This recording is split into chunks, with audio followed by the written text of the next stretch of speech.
everyone, and welcome to Daily Newspaper Analysis, which is brought to you by LawSikho. So today we will be discussing the articles for 1st and 2nd February, that is for yesterday and today. So as you know that on 1st, that is yesterday, the budget, that is the union budget or the annual financial statement has been tabled in the parliament. So mostly all the discussions now are they are all circumferencing around the budget. So here we have two articles from yesterday's newspapers. The first one is the budget picture, which is from the Indian Express. And this talks about the basic trend that the budget for 2022-23 has followed. So what is it we'll be discussing here?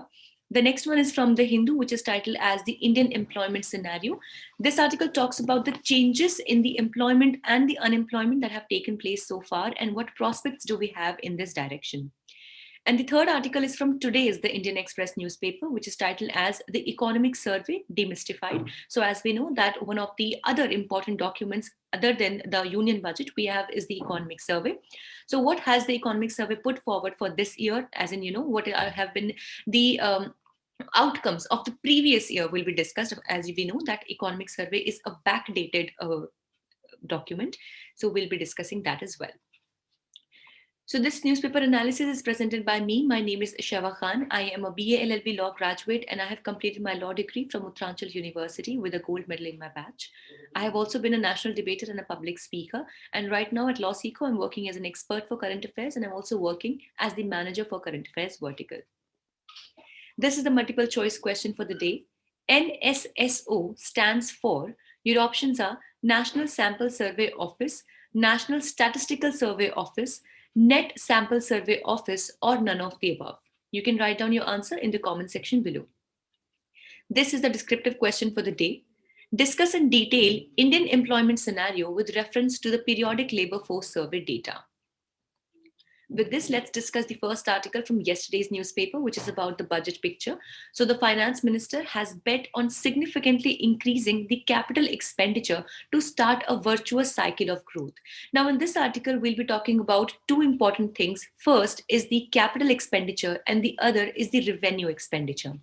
Now, when we talk about the capital expenditure, it basically means the expenditure into long-term things. Now, this could be into machineries, into industries, roads, buildings, infrastructure, hospitals, etc.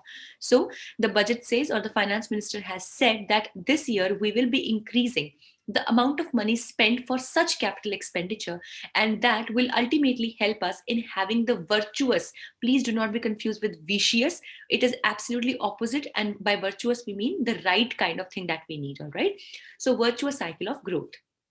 So let's talk about the brief analysis of the pre and post budget changes. So what were the things existing before the introduction of this budget and what will be the changes coming after this introduction? So firstly, let's discuss challenges faced by the Indian economy. So India's GDP, that is the gross domestic product. For that clarity, please understand that the gross domestic product, as the name itself is saying, is basically the total value of the goods produced within an economy in the domestic area, that is within an economy, and that has to be in a particular period of time, generally which is taken to be as 1 year. So that basically is called as the gross domestic product. So the India's GDP growth has been decelerating, that is, it has been decreasing, all of us know, since the time of 2017-18, and unemployment also is at a high of 40 years, which means that we hadn't had such levels of unemployment in the last 40 years that we have had to see in the last 3 to 4 years. So although the recovery is as steep as the contraction, the graph does not truly define the pain points of the weaker section. No, definitely, we many a times we were talking about, the K-shaped recovery, and the recovery is there. That's not the case that we're not seeing any recovery at all. But still, if we talk about the weaker section of the society that probably need the best levels of increment and improvement, there we have not been able to achieve a lot. So this is now confirmed that the private consumption of an individual, that is 56% of the GDP, is less than the pre-pandemic levels. So which means that after the 2019 time, that is after the COVID-19 pandemic has hit us all, so the private consumption has decreased, which means that people have not been able to spend on themselves for their own amenities, facilities, maybe their own kind of education, lifestyle, etc. So it also means that companies will not invest in new capacities, open new jobs and income streams for people. Now, here you need to understand one thing, that when we talk about the companies providing various kinds of facilities, or be increasing their investment, it also depends on the capacity of the people to avail these things. Right now, if you think that people themselves are not having money, or they are not able to spend onto their individual expenditure, so do you think they'll be able to avail various kinds of other facilities available in the market? Definitely no. So definitely it will decrease. So it means that companies will not invest in new capacities and they will not open new jobs, because if they provide for new jobs, they will definitely have to pay as well, right? They'll be paying salaries, right? So in that situation, what will happen is they will not be able to pay proper salaries because the money is shrinking down in the economy. And in such situation, because of the lack of jobs, the people will not have jobs, and thus the economy will further fall. Basically, the government, or the finance ministry has actually tried to, is trying to solve all these issues itself by the capital expenditure. So it says that if we'll be putting up money, or we'll be investing money into industries, other kinds of creative stuff, and the roads and etc. So this will actually help people to spend more, and this will give them the right opportunity to be participative in the economy. So let's see that what has been the strategy chosen by the finance ministry, and how is this strategy different from countries like the United States. So the budget 2022 focuses on increasing the capital expenditure and limiting the revenue expenditure.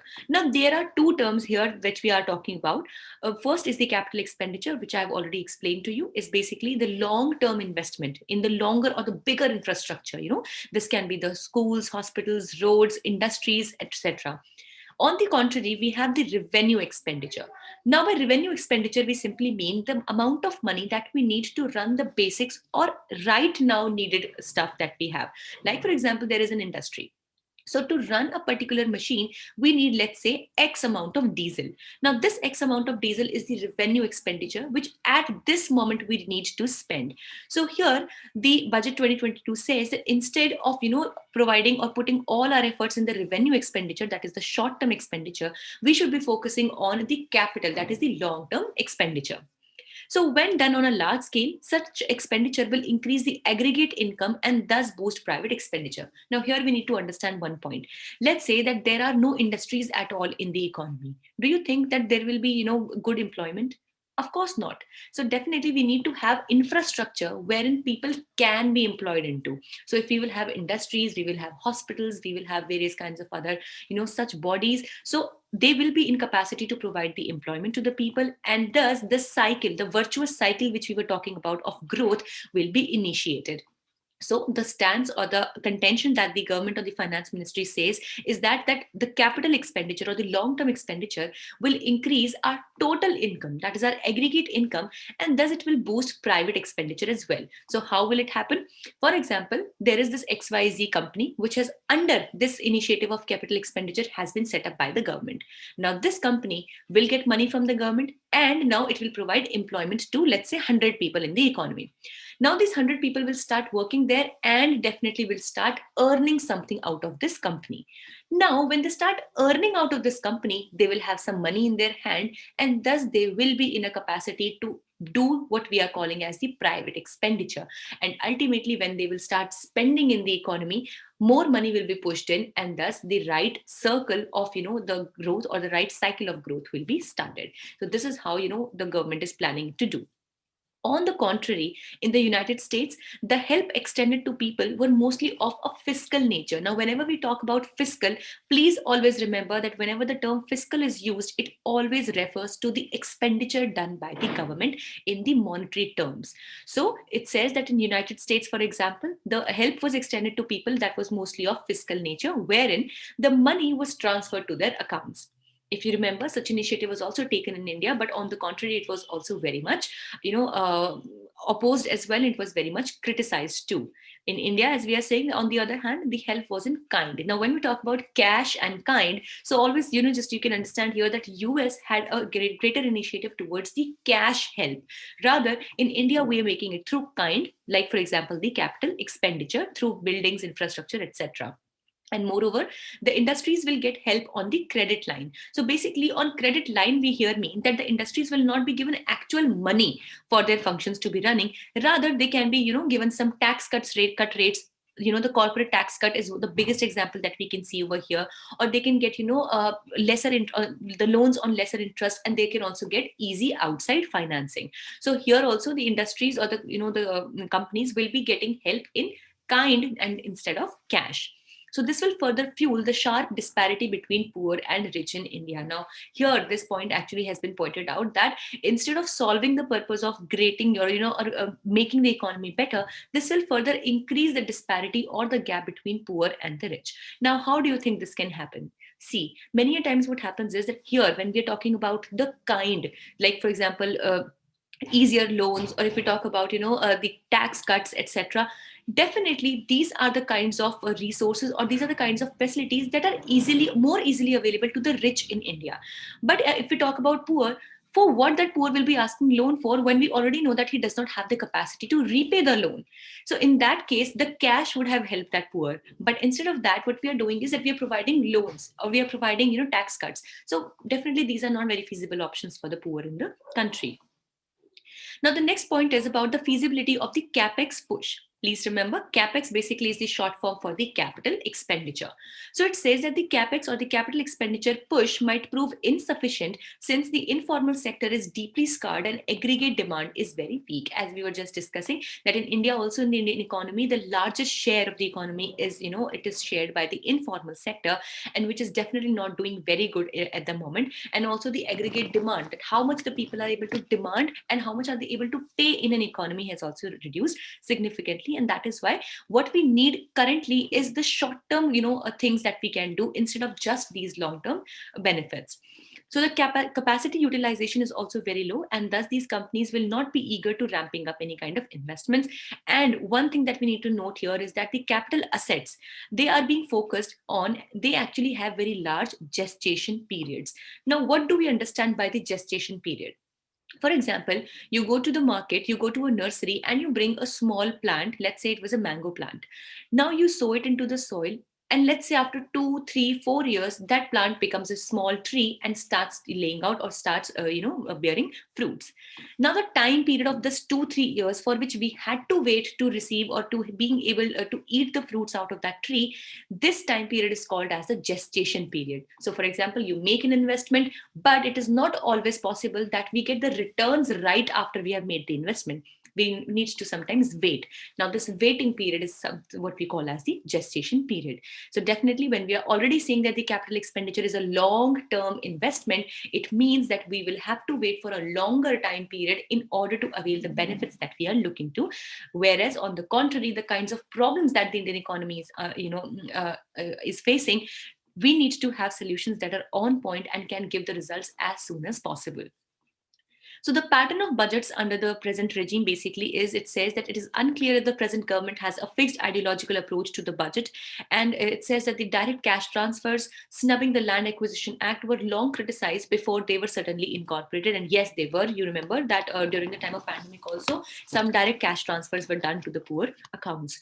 And further, the corporate tax cut seemed unnecessary since the firms will now improve their bottom lines. And as we have discussed about it all, so maybe the government should have given a deeper thought onto this, and let's see that what will be the future prospect of these ideas and contentions that have been taken by the finance ministry. With this, let's discuss the second article for the day, which talks about the Indian employment scenario. So the trends in the employment over the years have been erratic, giving no trend analysis for a set period of time. Now, we can say that all the three articles today are in some or the other way interlinked. As we were just in the previous article, we were discussing about the unemployment rates, and we got to know that the unemployment has been at a high of 40 years. So this again talks about the scenario of the Indian employment system. So the article points out that there are two major sources of data on workforce and employment that are available in India. The first is the decennial population census, which is like after 10 years we have the census, that is population counting of the country. And the second one is the nationwide quinquennial surveys on employment and unemployment by the National Sample Survey Office. Now, we should also note here that the NSSO, or the National Sample Survey Office survey, has now been replaced by the PLFS, which is the Periodic Labor Force Survey, which uses a different sampling network, which means that the approach by the NSSO and that of the Periodic Labor Force Survey, they both are different, and that is why many times the results are also very varying. So hence, the NSSO and the PLFS data are not comparable. So of course, because they're using absolutely different approaches towards the calculation, so their data is not really very comparable. So the NSSO data at best can serve as a reference point. So since because till the earlier time we used to use NSSO survey, so that is why all the data that is available till date of the NSSO can be used as a reference point for further building upon of the data by the PLFS. So PLFS data shows as increase in worker to population ratio from 34.7% to 38.2%. So this is from the time period of 2017-18 to 2019-20. So it says that there has been an increase in the people or the workforce participation by approximately 4%. So this says that this is a reversal of the WPR, which is the workforce participation rate data from 2004-5. And it says that during the time of 2004 and 5, this rate of workforce participation had actually decreased. But now it is a good sign that we have actually an increase of that workforce participation rate. So it also shows that the employment has increased faster than the population. So which definitely, if at all, if we talk about just the language, so it sounds really very good that the employment rate has been better than or it has been faster than just the population rate or increase in the population. So the PLFS also upholds that the female workforce has been increasing annually by 17%. Now, as we know that in India, one of the reasons why we see that the workforce has not increased significantly is that we are not able to incentivize the women, specifically if we talk about the urban areas. So we have not been able to incentivize the women to participate in the labor force, due to which the total labor force is not very high. So if we talk about the PLFS, it says that the female workforce has been increasing annually by 17%, which considerably is a good point to note. So it also says that the women workforce in rural areas is higher than in urban areas due to less gender discrimination in manual labor in the rurals. So if we note that most of the work in the rural areas is associated with the agriculture job, in that situation, many a times women and men are considered equal, because many times, the manual labor, because for all the heavy tasks now we have machineries, and for the other like sewing and rowing, we need people, and men and women are considerably equally efficient when it comes to such rural works. But when we talk about the urban areas or the kind of jobs that are available in the urban areas, let's say maybe of construction companies, so in that situation, there is a lot of discrimination that is seen, and men are generally preferred over women to be given employment in this sector. So the periodic labor force survey data also shows that the unemployment status has decreased from 6.1% to 4.8%. Now this is also from the same time period of 2017-18 to 2019-20. So it says that the unemployment status has also decreased. But yet again, please guys, we need to note here that all of this is just the data that is available. Maybe that could be a fact that in the reality, or in the real sense, or in the practical world, the situation might be quite different as what we are studying in this article. So despite this, it says that the unemployed people have increased by 2.3 million between this time period. So now this is so ironical that the rate of unemployment, the unemployment status, for example, if you ask someone that are you not employed, so that person, if at all one person says that I am unemployed, so people saying that they're unemployed has decreased, all right. But on the contrary, in the real sense, the number of unemployed people has increased. So this could be a possibility wherein there are chances of disguised employment, wherein we feel that we are employed into some or the other agency, but we're not really reaping enough out of it, or we're not able to even earn the basics for our own survival. So that is what we feel, and we actually, like, practically we can say, or like hypothetically we can think that we are employed, but if that employment is not even able to serve the basic minimal expenditure of myself itself or my family, so definitely it's not reaping the benefits of employment, and that is what we call as the disguised employment. So the PLFS data also shows that there has been no increase in industry intake that has to be noticed. So industry intake, wherein we are talking about that various industries, the manufacturing sector, etc., they have also not been able to work a lot in the lines or on the lines of increasing the employment amongst the people. So it says that between 2019-20 and the previous 2017-18, 56.4 million jobs were created, which can be divided into these categories. The first one was agriculture and the elite sectors, which was the highest at 57% approximately. Then we had the services sector at 28%, and then we had the industry at 14%. So presently, the country should reconsider its policies around the industry-led economy and bringing it into agro-centric. Now, as we can clearly see here, that agriculture and the elite sectors have had the greatest or the best impact in providing the employment. So definitely we can lay our focus greater, or rather in a better manner, in the agriculture sector. Also, it says that much more employment needs to be generated in the manufacturing and the services sector clearly, and anti-labor intensive laws, employment linked production incentives could be brought in for further employment opportunities. So definitely we should make our economic system more labor intensive, wherein more and more labor can be employed into the system, and thus any industry that has better employment or that provides for better employment can be given better incentives.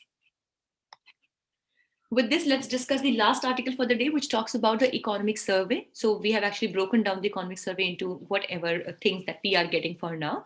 So the economic survey 2021-22 focuses on post-pandemic recovery. Of course, that how are we able to recover will be able to recover post pandemic, and basically that how was the year in this situation the previous year. Please remember that two of these documents that we are talking about, economic survey and budget. So when we talk about the budget, it gives us the predictions for the coming financial year, right? That what would be the stance of the government, what would be the expenditure of the government in various sectors, this and that, in the coming financial year.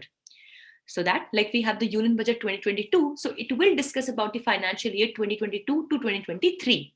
But when we talk about the economic survey, so as you're seeing, it is a survey. Now, survey is done of something that already exists. So which means that we in economic survey discuss that how has been the economy of the country, or how far the government policies have been able to achieve in the previous financial year. So for example, if we have economic survey 2022, so it will be discussing about the financial year that was the previous financial year. So please note, this is an important point. Now let's see that what are the notable observations through the economic survey. So it talks about the fiscal space. Fiscal space here we simply mean that where all was the scope for the government to do the expenditure. So the focus on capital expenditure needs to be stressed to reach the target of fiscal deficit of 6.8% in GDP in the current year. So again, almost the same thing which the budget is also predicting for the coming time. That it says that we need, there was whatever was there. So as for the better thing to be done in the future, we should be laying our focus on the capital expenditure, and we need to target on the fiscal deficit. Now, what do we mean by fiscal deficit? Simply, it means the difference between the government expenditure and the tax received by the government. For example, the government is spending 100 rupees for all the functions that it does in the economy, but on the on the return side, it only is getting, let's say, 85 rupees as the taxes from the people. So 15 rupees will be the fiscal deficit, which means that here is a difference instead of going positive. So it says that we are in a fiscal deficit of 6.8% in the GDP, and that is why to fight against it, we need to have capital expenditure. So the survey also states that the banking sector has improved significantly with less NPA and more capitalization. Now, as we know, that the problem of the non-performing assets was, highly alarming when we were talking about the banking sector. And in the previous years, a lot of banks have been actually merged together. I hope that all of you might have gone through that some of the other time. So it said that there was an improvement in the banking sector, and we have actually improved significantly as we now have less non-performing assets with the banks, and we have more capitalization, which means that we have more money, that like money in the name of asset rather than non-performing asset. So it says about the second thing, that is vaccine economics. It says that vaccination now should be viewed as a buffer against economic disruptions, and it should not be taken as the only and the sole whole healthcare issue, because we have various other things as well. And if you have noticed that in this budget also, we have had a minimal, though, but yes, a significant one, decrease in the expenditure on the health sector, and that is approximately by 0.08%. So definitely there will be focus now laid upon other issues concerning health, let's say be it anemia, tuberculosis, etc. And thus vaccination should not be the only focus area in this coming time. Then we talk about the inflation pressures. It says that the survey notes that while the consumer price index, that is the CPI inflation, is at tolerable of 5.2%, The WPI, which is the wholesale price index inflation, is well in double digits. Now, as you know, that the Monetary Policy Committee of the Reserve Bank of India has a mandate to maintain the inflation levels at 4 plus minus 2%, which means that either it can be as less as 2% or as high as only 6%. So yes, still it is 5.2. So yes, it has not crossed the 6% limit, but yes, we need to work here also. But on the contrary, the WPI, which is the wholesale price index, this is well into double digits, and definitely we need to do something about that. So, the inflationary pressures could lead to unwinding of liquidity measures by systematically important central banks, and thus we need to do or take actions in the right time so that if we should not be this problem should not be causing great issues in the economic system or the economic health of the country, and it should be curbed at the earliest. Next, it talks about the global uncertainty, which it says that the sizable accretion of foreign exchange reserves makes India's external sector resilient to withdrawal of liquidity. And it says that the supply side disruptions and exacerbated by recovery in demand pose significant risk. So it says that we might be subjected to some global uncertainty, but still we are quite a resilient sector when we talk about the global foreign exchange. But what we need to do here is that the supply side disruptions, which means that as a supplier or as an exporter, we need to work, and otherwise we can have significant demand risk as well.